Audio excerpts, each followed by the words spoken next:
piso que no es tan feliz y que se le robó la paz este fin de semana son los miembros del PLD que fueron y del comité político de ese partido que fueron apresados, Yasmín. Así es. Nosotros tenemos un orden cronológico de los hechos.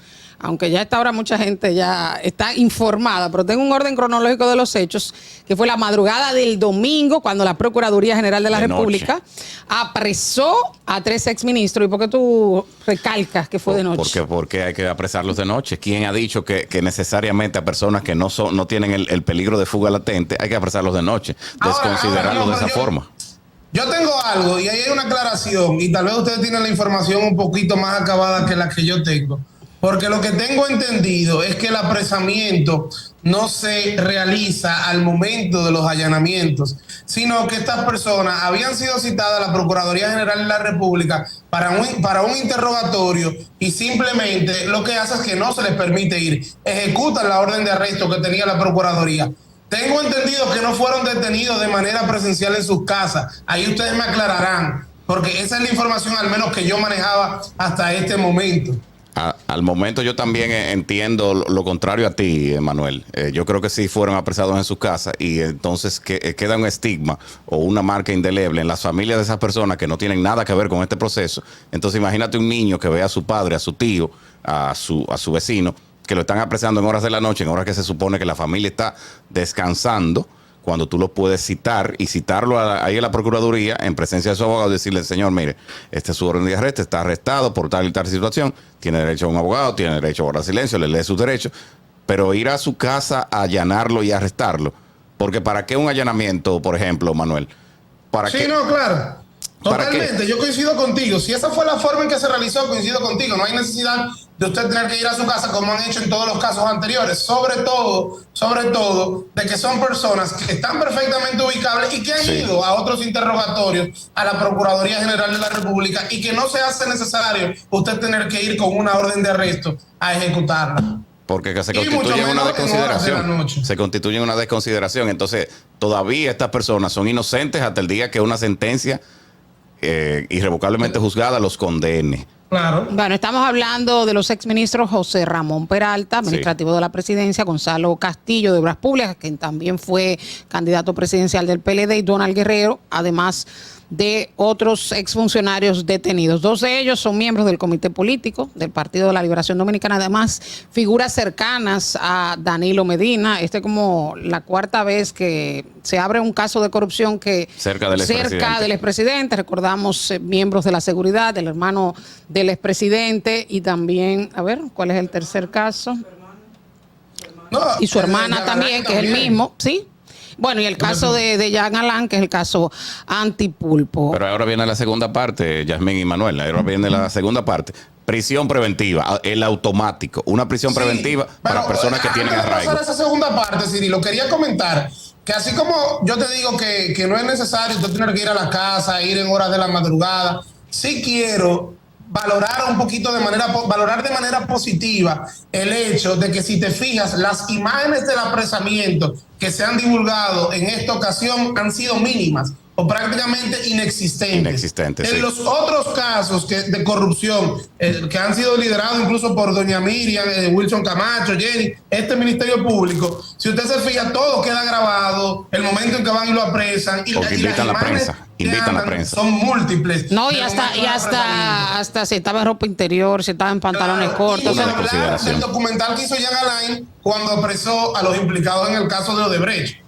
Que eso en este caso no lo hemos visto, y eso hay que valorarlo de forma positiva, por lo mismo que comentábamos previamente. Estamos hablando de personas que todavía están investigadas de la presunción de inocencia. Sí, así es. Y no de la presunción de inocencia. Imagínate, Manuel, que en el hipotético caso, estas personas o los otros casos, cualquiera de ellos se ha descargado. Sí. Y entonces alguno de ellos decide ejercer lo que dice la Constitución, que el Estado no es embargable, pero sí ejecutable y es demandable. Entonces, si alguien decide demandar, como con una demanda que le conceda a cualquiera de estas personas cierta cantidad de dinero, tú le devuelves la tranquilidad que tú le quitaste a la familia de estas personas. A ver, pero tú te puedes demandar por haberte sometido a la justicia.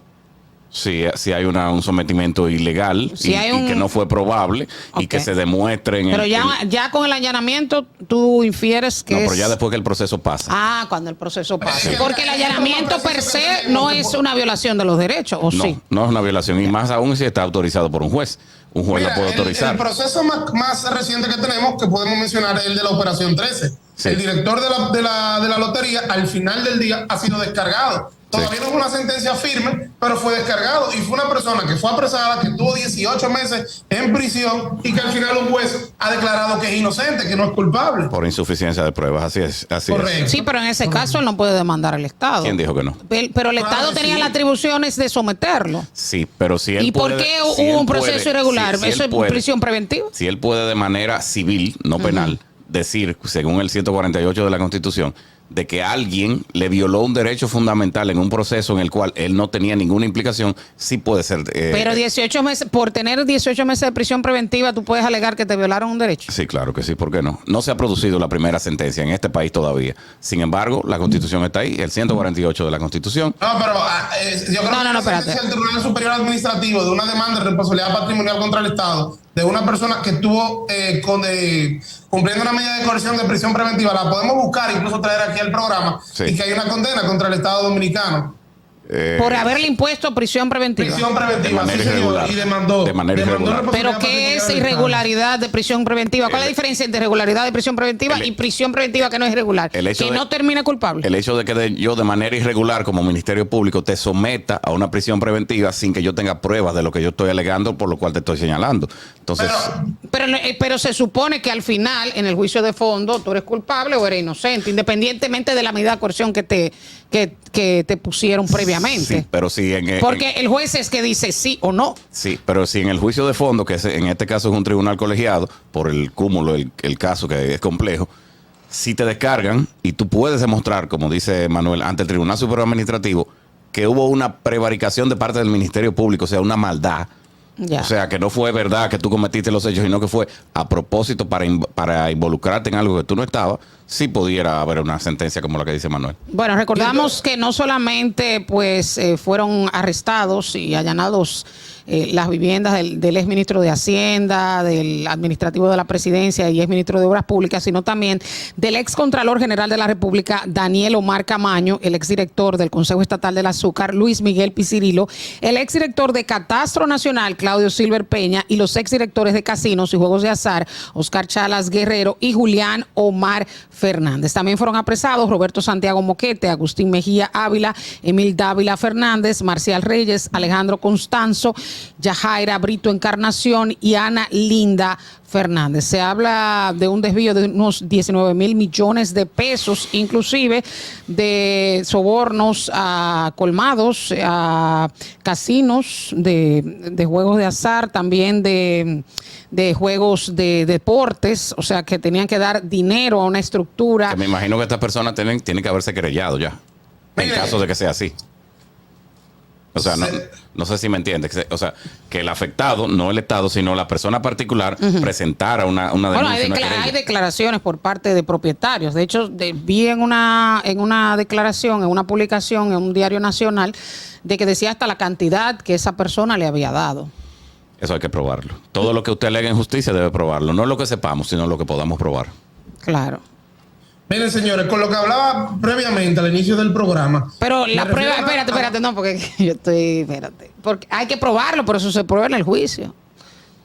Sí, pero no es que yo diga, Yasmín me cortó los ojos. Ajá. Y el juez me va a decir, ¿cómo tú pruebas que Yasmín le cortó los ojos? Por el video que estaba, y mírala ahí, magistrada, cuando ella me estaba cortando los ojos. O sea, no es lo que yo sepa, es lo que yo pueda probar. Aún sepamos que Jack el Destripador es Jack el Destripador, hay que probarlo. Pero tú tienes un juicio anticipado, o sea, ¿tú crees que no lo pueden probar? El juicio anticipado es, mejor dicho, pena anticipada, que es la medida de coerción. No, yo no estoy hablando en términos jurídicos, yo no soy abogada. Tú tienes un juicio anticipado de que tú entiendes que no lo van a probar. No. Okay. O sea, no he dicho eso. Lo que digo es que las cosas se deben hacer con el debido proceso. Y el debido proceso, independientemente de que un juez haya autorizado que fuese de noche, Yo creo que... O sea, la filtración de información está mal, tú dices. No, yo no digo que está mal. Ok. Yo digo que lo que está mal es el irrespeto a la dignidad de la persona. ¿Por qué tú vas de noche a apresar a una persona? Yeah. Tú le puedes Pero vuelvo y digo, señores, voy al punto. No se apresaron, a ellos no se apresaron en sus hogares. Al menos a Donald, a José Ramón y a Gonzalo. La información que sale es que fueron apresados luego de ser citados. Incluso estaban en la Procuraduría General de la República por eso mismo. E inmediatamente le ejecutan la orden de arresto en la Procuraduría, es que realizan los allanamientos de noche. En esos 3 casos, al menos, así fue que actuó el Ministerio Público en esta ocasión. Y por eso digo que actuaron diferente y que me pareció correcta la actuación de esa manera. Por eso, como les digo, no tenemos imágenes de yéndolo a buscar a su casa, de un vecino grabándolo, de que se están llevando a José Ramón, de que se están llevando a Donald.